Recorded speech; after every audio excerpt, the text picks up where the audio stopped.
Perdí a mi hijo mayor por entregarle todo al menor, y cuando lo necesité, me cerró la puerta en la cara. Si vuelves a tocar mi puerta, llamo a la policía. Eso fue lo último que Iván me dijo. Sin gritos. Sin lágrimas. Solo esa voz que ya no tiembla ni se quiebra, una voz que aprendí a reconocer demasiado tarde, la de alguien que ya no te debe nada. Y ahí estaba yo. Su madre. Parada frente a su casa. Rogando con los ojos que dejara abierta la puerta, que me permitiera cruzar el umbral, que me escuchara aunque fuera por última vez. Pero no. Me la cerró en la cara como quien apaga una vela que ya no alumbra. Como quien se cansa de esperar. Y no lo culpo. Tengo 2 hijos. Se llevan apenas 2 años. De niños eran uña y mugre. Dormían en la misma cama cuando había tormenta. Se tapaban las espaldas en la escuela, se repartían el pan con mantequilla aunque no alcanzara para los 2. Pensé que serían inseparables para siempre. Y en aquel entonces, me gustaba creer que los amaba igual. O eso me repetía. Pero si soy brutalmente honesta, siempre tuve una debilidad por Emiliano. Era el más frágil. El más apegado a mí. El que lloraba si yo no lo arropaba por la noche. El que me buscaba con la mirada incluso entre gente conocida. Iván, en cambio, era distinto. Más callado. Más maduro. Más hecho solo. Nunca pedía nada. Y quizás por eso pensé que no necesitaba tanto. No era un favoritismo grosero. Era silencioso, casi invisible. Pero existía. Y creció con los años. Cuando llegó el momento de la universidad, la verdad nos alcanzó. No teníamos dinero para 2 matrículas completas. Ramiro y yo hicimos lo que creímos mejor en ese instante. Le dijimos a Iván que tendría que buscar una beca o trabajar. Que lo sentíamos. Y él lo hizo. Sin un reproche. Se partió el lomo en empleos de medio tiempo, llegaba con los pies reventados, las manos agrietadas de cargar cajas o lavar platos. Pero nunca se quejó. Mientras tanto, Emiliano tenía todo cubierto. La matrícula, el transporte, el material escolar, hasta el nuevo portátil que él mismo pidió sin miedo. Porque ya sabía que su sí estaba asegurado. Yo miraba a Iván y sentía un nudo en la garganta. Había algo en su mirada que se había apagado. Pero me decía a mí misma que era temporal, que un día él también cosecharía lo suyo. La verdad es que no era una estrategia. Era injusticia. Una lenta, progresiva, silenciosa injusticia. Y él solo se fue alejando. Dejando de buscarme. De esperar algo de nosotros. Mientras tanto, Emiliano seguía siendo el centro. Si le dolía la cabeza, corría por una aspirina. Si tenía miedo, le ponía una mano en el pecho. Si fracasaba en algo, le prometía que estaba bien, que no era su culpa. Y entonces llegó Ana. Ana había sido amiga de ambos desde la secundaria. Pero fue con Iván que empezó a salir. Y yo lo vi cambiar. Reía más. Volvía a casa con ganas. Hablaba de planes, de viajes, de futuro. Yo no lo decía en voz alta, pero en mi interior agradecía que por fin tuviera algo solo para él. Ana era encantadora. Educada. Dulce. Se reía con los ojos. Y por primera vez en años, Iván me hablaba con ilusión. Con esa voz limpia que uno tiene antes de que la vida te desgaste. Yo la quería como una hija más. Pero pronto, sin saber cómo, empezaron los silencios entre los hermanos. Iván ya no lo invitaba a salir. Las sobremesas dejaron de ser a carcajadas. Y cuando le sugerí que no olvidara a su hermano, él solo me miró y me dijo: «Y ya no es un niño, mamá». Fue como una bofetada suave. Fría. Justa. Me dolió. Pero no dije nada. Como tantas veces. Entonces Emiliano empezó a tropezar en la universidad. Dudas, inseguridades, comparaciones. Y Ramiro y yo, como siempre, salimos al rescate. Cursos extras, material nuevo, incluso un portátil más avanzado. Iván se enteró. No sé cómo. Solo recuerdo que una noche entró a la cocina, me miró largo, con esos ojos apagados y serenos, y dijo: «Entonces era cierto. Él siempre fue tu favorito». No supe qué responder. Porque no tenía con qué defenderme. Y fue ahí, creo, donde se rompió algo sin retorno. Desde entonces, Iván me miraba como se mira a un extraño. Como alguien que ya no ocupa un lugar, ni siquiera en los recuerdos. Y la culpa, esa sí se instaló para quedarse. Yo la llevaba en los hombros cada vez que lo escuchaba estudiar de madrugada. Cuando veía sus manos rajadas. Cuando lo oía suspirar solo en su cuarto. Me decía que era fuerte, que ya le tocaría, que solo estaba siendo estratégica. Mentira. Un día, Emiliano se me acercó mientras preparaba café. Se sentó frente a mí con esa cara que solo ponen los hijos cuando no saben si lo que van a decir los va a liberar o a condenar. Mamá, me gusta Ana. Se me detuvo el aliento. ¿Cómo que te gusta? Desde siempre. Desde la secundaria. Solo que nunca se lo dije. Y él se le adelantó. No dijo mi hermano. Dijo él. Y por primera vez sentí que algo se desmoronaba dentro de mí. ¿Sientes que te la quitó? Y siempre fue así, mamá. Siempre se llevaba todo. Me quedé congelada. No sabía si abrazarlo o ponerle un alto. No había odio en sus ojos, solo una tristeza profunda. Y debajo de esa tristeza, algo más viejo. Un resentimiento callado. Intenté razonar, decirle que Ana estaba con Iván, que parecían felices, que no podía. ¿Y yo qué? Me interrumpió, dolido. ¿Acaso a mí nadie me ve? No supe qué responder. Solo lo abracé. Y fue ahí, en ese momento en el que debía haber puesto límites, donde empezó de verdad la caída. Porque a partir de ahí, cada vez que Ana venía, ya no la miraba igual. No sé cuándo exactamente empecé a verla distinto. Quizás fue la forma en que se reía con Emiliano, o como lo miraba cuando él hablaba. Tal vez siempre fue así y yo nunca lo noté. Pero ahora lo veía todo, o al menos eso creía. La primera vez que insinué algo fue sin querer, o eso me dije. Ana y yo estábamos en la cocina, pelando verduras para la cena, y solté una frase sin pensar demasiado. Y siempre te he visto muy conectada con Emiliano. Ustedes dos tienen una chispa especial, ¿no? Ella frunció el ceño, confundida. ¿Qué quieres decir? En nada. Solo que a veces uno termina con quien no debe, porque no se atreve a ver más allá. A veces el amor real está más cerca de lo que uno cree. Ella no respondió. Me miró un instante, pero no dijo nada. Cambié de tema como si nada, pero ya había soltado la semilla. Y lo peor es que no fue la última vez. Repetí esa estrategia en pequeñas dosis. Comentarios al pasar, frases con doble fondo. Tú y Iván ya no se ven tan unidos últimamente. Emiliano siempre te mira como si fueras lo más importante de su mundo. Que hay cosas que no se fuerzan, y cosas que fluyen solas. Nunca le dije directamente que dejara a Iván. Pero tampoco necesitaba hacerlo. Lo más bajo vino cuando hablé con Emiliano. Le dije que tal vez Ana sí sentía algo, pero no se atrevía. Que no debía rendirse tan fácil. Que a veces hay que luchar por lo que uno ama. Yo, su madre, lo animé. Yo misma empujé esa chispa que ya ardía. La noche que todo se quebró, Ana se quedó hasta más tarde de lo normal. Iván tenía turno nocturno y yo me fui a dormir temprano. A la mañana siguiente, me levanté a preparar café y encontré a Emiliano en la cocina, con los ojos rojos, los codos sobre la mesa, temblando. ¿Qué pasó? Y le pregunté, apenas con la voz. No me miró. Solo dijo. Pasó. Y luego se rompió. Como si hubiera estado conteniéndose toda la noche. Mamá. Ana y yo estuvimos juntos anoche. Se me fue el alma al suelo. Quise gritar, llorar, golpear la mesa, pero no hice nada de eso. Lo abracé. Se aferró a mí como un niño asustado.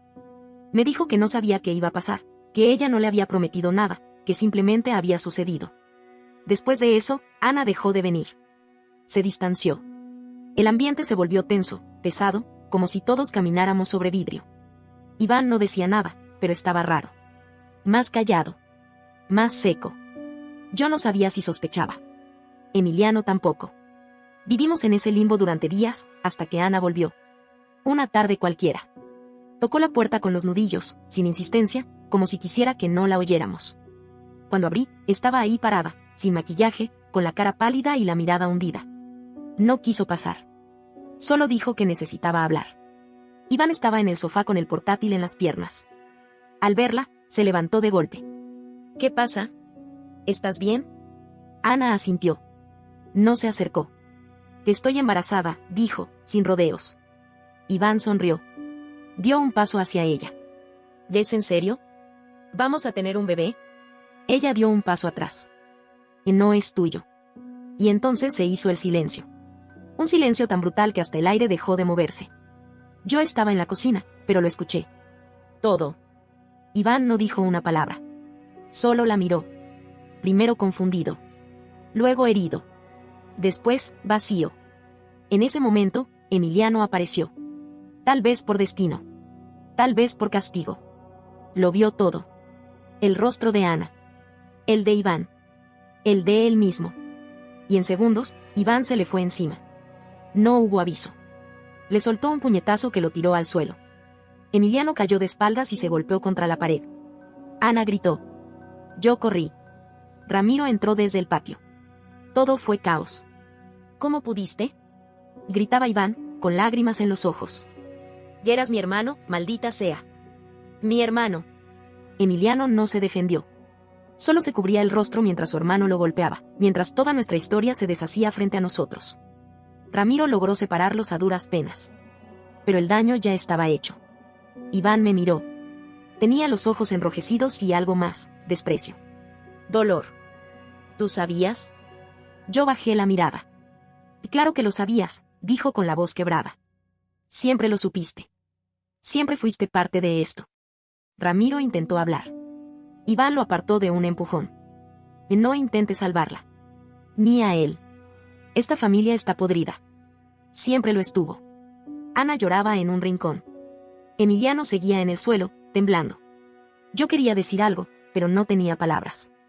No quiero volver a verlos. A ninguno. Ustedes murieron para mí hoy. Y se fue. No recogió nada. No miró atrás. Cerró la puerta y desapareció. Esa noche, nadie durmió. Ana se encerró. Emiliano lloró hasta quedarse dormido. Ramiro fumó en la terraza sin decir palabra. Y yo, me senté en la oscuridad, con los brazos cruzados, sintiendo como algo dentro de mí también se apagaba. Pasaron los días. Luego las semanas. Ana dio a luz a una niña preciosa, Luciana. Tenía los ojos grandes como su padre, la boquita de su madre, y esa risa que parecía iluminarlo todo, pero yo no podía disfrutarla. La ausencia de Iván pesaba más que cualquier llanto de bebé. Intenté llamarlo. Le escribí.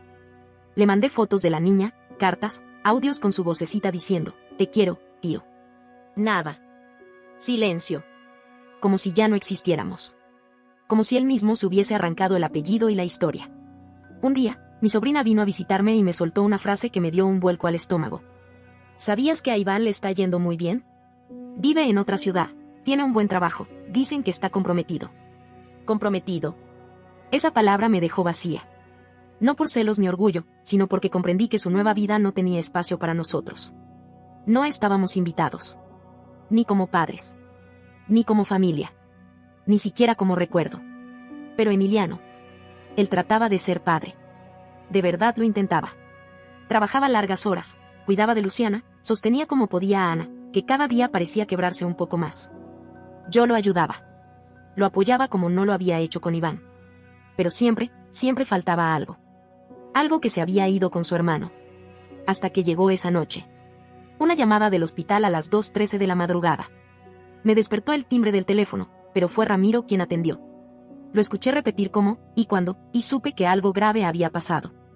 Emiliano había sufrido una caída en el trabajo. Un accidente. Trauma craneal, fractura de columna. Estaba inconsciente. En coma. Corrimos al hospital. Los médicos fueron fríos y claros, era grave. Muy grave. Si despertaba, tal vez no volvería a caminar. El seguro cubría solo lo básico. Pero los tratamientos intensivos, la operación especializada, todo lo que podía hacer una diferencia, no. No teníamos cómo costearlo. Ana no trabajaba. Ramiro y yo apenas manteníamos la casa. Las cuentas médicas comenzaron a apilarse sobre la mesa de la cocina como ladrillos de una pared que nos iba a aplastar. Fue entonces que lo supe, tenía que buscar a Iván. No por mí. Ni siquiera por Emiliano. Sino por Luciana. Esa niña no merecía crecer sin padre. No merecía pagar por errores ajenos. Buscar a Iván fue como perseguir un fantasma que yo misma había enseñado a esconderse. Había cambiado de número. No estaba en redes sociales. Lo único que tenía era la ciudad que mencionó mi sobrina y la vaga dirección que conseguimos tras semanas de preguntar. Cuando llegamos, la calle parecía de postal. Casas ordenadas, jardines cuidados, un silencio casi elegante. Toqué la puerta y sentí más miedo que el primer día que lo dejé en la escuela. Tardó en abrir. Cuando lo hizo, se quedó mirándome unos segundos, sin reconocerme del todo. ¿Qué haces aquí? Su voz era firme. Neutra. Fría. Y necesito hablar contigo. Por favor. No me invitó a pasar. Se quedó en el marco de la puerta, los brazos cruzados. Es Emiliano. Tuvo un accidente. Está en coma. Es grave. Muy grave. Me temblaba la voz. No dijo nada. Ni una mueca. Nada. El seguro no cubre lo que necesita. Si no se opera, puede morir o quedar inválido. ¿Y eso qué tiene que ver conmigo? Preguntó sin pestañear. Es tu hermano. No. Ustedes murieron hace años. Y yo no resucito muertos. Sentí que me desmoronaba, pero seguí. Ana no puede sola. Tiene que cuidar a su hija. Tu sobrina, una niña de 6 años, Iván, ella no tiene la culpa de nada. Él me miró como si hablara de un extraño. ¿Quieres que me haga cargo de la hija de la mujer que me traicionó con mi hermano, mientras tú lo permitías? No fue así, intenté decir, pero él me interrumpió. ¿De verdad tienes el descaro de venir a mi casa a pedirme dinero? ¿A exigirme madurez? Me ardía todo el cuerpo. Pero insistí. Tú siempre fuiste el fuerte. El que no necesitaba nada. Emiliano, él siempre necesitó más. No. Él siempre quiso más. Y ustedes le dieron todo. Incluso lo que era mío. Se quedó en silencio. Yo la amaba, susurró. Ah, Ana. Iba a pedirle que se fuera a vivir conmigo. Tenía todo listo. Y ustedes me lo arrebataron. Porque no sabían amar sin dividir. Quise tocarle el brazo. Él lo retiró como si le hubiese dado asco. Tienes que ayudar. Si no lo haces, se va a morir. Y si muere, dijo con una calma que me heló, será consecuencia de sus propias decisiones. No de las mías. Tomó el celular de la mesa y lo levantó, mirándome fijo. Lárgate. O llamo a la policía. Y me fui. Volví a casa con el alma hecha polvo. Ramiro no me preguntó nada. Sabía que había fallado. Esa noche no dormimos. A la mañana siguiente, el médico fue claro, si no se operaba esa misma semana, Emiliano podía quedar parapléjico. O no despertar. No teníamos opciones. Salvo una. La casa de mi madre. La que había heredado. La que alquilábamos para sobrevivir. Nuestro último recurso. Mi fondo de jubilación. Miré a Ramiro. Él me miró también. No hizo falta hablar. Sabíamos que lo haríamos. Pero antes yo quise intentarlo una vez más. Volver a tocar esa puerta. Esta vez, los dos juntos. Fuimos juntos. Ramiro y yo, de pie frente a la puerta de Iván. Yo con el corazón hecho trizas, él con el rostro endurecido por los años y por la culpa. Iván abrió sin sorpresa. Como si hubiera sabido que íbamos a volver. No dijo nada. Ramiro fue el primero en hablar. Tu hermano está al borde de la muerte. Si no se opera esta semana, podría quedar inválido. O peor. No tenemos cómo pagar. Iván se recargó en el marco de la puerta, los brazos cruzados, la expresión impenetrable. Como si habláramos de un desconocido. Como si estuviéramos en mundos distintos. ¿Por qué yo? Preguntó, sin rabia, sin emoción. Solo curiosidad cortante. Porque eres su hermano, dije yo, apenas con voz. Porque alguna vez lo fuiste. Y no lo soy. Ustedes me hicieron entender eso. Cuando lo eligieron. Cuando se quedaron callados. Cuando le dieron lo que era mío. Intenté acercarme, pero Ramiro me detuvo con un leve gesto. Esta vez él llevó la conversación. No es momento para hablar del pasado. Estamos aquí porque no hay otra salida. ¿Y la casa de la abuela? Preguntó Iván, mirándome directo. ¿Ya la vendieron? Aún no, respondí con la garganta cerrada. Pero es lo último que tenemos. Si lo hacemos, no tendremos cómo jubilarnos. Iván soltó una risa seca, sin alma. Ah, claro. Ahora sí necesitan pensar en el futuro. Ahora que el favorito está en riesgo. Ramiro dio un paso al frente. La mandíbula apretada, los puños firmes. Madura, Iván. Eres un hombre hecho y derecho. ¿Vas a dejar morir a tu propio hermano por orgullo? No es orgullo, respondió él con frialdad. Es dignidad. Algo que ustedes me arrebataron hace años. Y él es tu sangre. Y grité, quebrándome. Tu sobrino te necesita. Luciana te necesita. Y ahí fue donde explotó. Ana no es nada para mí. Le estalló con una furia contenida. Me usó. Me dejó. Me pisoteó. Y ustedes lo permitieron. ¿Ahora quieren que yo financie su nueva vida? ¿Su rehabilitación? ¿Sus errores? El silencio fue brutal. No había forma de justificar lo que había pasado. Lo sabía. Y aún así, lo intenté. Eres un egoísta, Iván. ¿Qué clase de hijo le da la espalda a su familia así? Y fue entonces que Ramiro, que se había contenido todo ese tiempo, perdió el control. Lo empujó. Fue un golpe seco, un gesto más de desesperación que de violencia real. Iván se tambaleó, pero no cayó. Lo miró, helado. Hazlo otra vez, dijo, sacando el celular del bolsillo. Y te demando. Ramiro bajó la mano, respirando con dificultad. Yo retrocedí, con el corazón encogido, sintiendo que estábamos al borde de perderlo todo por segunda vez. No vuelvan, nos dijo Iván. No quiero verlos. No me escriban. No me busquen. Si lo hacen, tendrán noticias de mi abogado. Y cerró la puerta. No la azotó. No gritó. Solo la cerró. Con esa frialdad quirúrgica que corta más que cualquier grito. Me quedé ahí un segundo más, mirando esa madera que ya no era puerta, sino muro. Muro. Tumba. Final. Volvimos a casa sin hablar. Esa misma noche vendí la casa de mi madre. Llamé. Firmé. Entregué llaves. Todo. Ese lugar que me había visto crecer. Que iba a sostenerme en la vejez. Ya no era nuestro. Pero pagó la operación. Días después, la cirugía se realizó. Fue larga. Complicada. Exitosa, dentro de lo posible. Emiliano sobrevivió. Pero el precio fue devastador. Parálisis permanente de la cintura hacia abajo. El médico fue claro. No volvería a caminar. Ana colapsó. Lloraba todos los días. Me decía que era su culpa. Que no sabía cómo criar sola a una niña y cuidar a un hombre postrado. Que ya no tenía fuerza. Luciana preguntaba por qué su papá ya no podía jugar con ella. ¿Por qué no podía cargarla? ¿Por qué lloraba tanto su mamá? Y yo me senté en la misma silla del hospital donde había esperado días antes, y entendí. Esto fue lo que construí. Cada decisión. Cada silencio. Cada favoritismo disfrazado de cariño.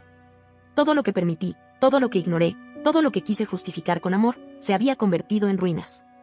Pensé que el tiempo lo curaba todo. Que algún día Iván tocaría la puerta. Que lo vería parado ahí, con la cara dura, sí, pero con el corazón latiendo aún por dentro. Que diría algo. Lo que fuera. Mamá. Hablemos. Estuve pensando. Pero no. Han pasado años. Emiliano vive en casa. En una silla de ruedas. Ana lo cuida lo mejor que puede, pero a veces la veo quebrarse en el pasillo, cuando cree que nadie le escucha. Luciana es la luz de esta casa. Tiene una risa idéntica a la que Iván tenía cuando era niño. Es dulce. Brillante. Y cuando me abraza, siento que aún hay algo por lo cual seguir. Pero no hay un solo día, ni uno, en que no piense en Iván. He intentado todo. Cartas. Correos. Fotos. Videos de Luciana diciéndole te quiero, tío. Regalos de cumpleaños. Noticias de la niña. Todo ignorado. Y un día, lo confirmé. Nos bloqueó de todas partes. No solo del teléfono. Nos borró de su vida. Y no lo culpo. No esta vez. Porque me he mirado al espejo muchas veces desde entonces. Y ya sé quién soy. Una madre que confundió amor con preferencia. Protección con traición. Una madre que creyó que el hijo fuerte nunca se rompía. Y cuando se rompió, ya era demasiado tarde para recoger los pedazos. Ramiro y yo apenas sobrevivimos. Él envejece en silencio. Carga sus culpas a su manera. A veces lo veo hablar solo en el jardín. Creo que conversa con Iván. Con el hijo que ya no está. La última vez que lo intentamos fue en el cumpleaños de Luciana. Le compramos un regalo, lo envolvimos con cuidado, escribimos una tarjeta falsa, de tu tío Iván, que te quiere aunque no lo sepas. La niña lo abrazó como si fuera un tesoro. Esa noche lloré en silencio. No porque esperara que él nos perdonara, sino porque entendí algo más duro. Iván ya no me reconoce como madre. Y tal vez, solo tal vez, eso sea lo justo. Porque yo fui quien destruyó lo que más decía amar. Y ahora, cada vez que su nombre aparece en mi cabeza, lo hace como un eco, como una punzada, como un juicio. ¿Tan mala fui por pedirle que cuidara lo que también fue suyo? No necesito que nadie me lo diga. Lo sé. Porque aún lo estoy esperando. Y ya no va a volver. No olvides dejar tu opinión en los comentarios, dejar tu like y compartir este video.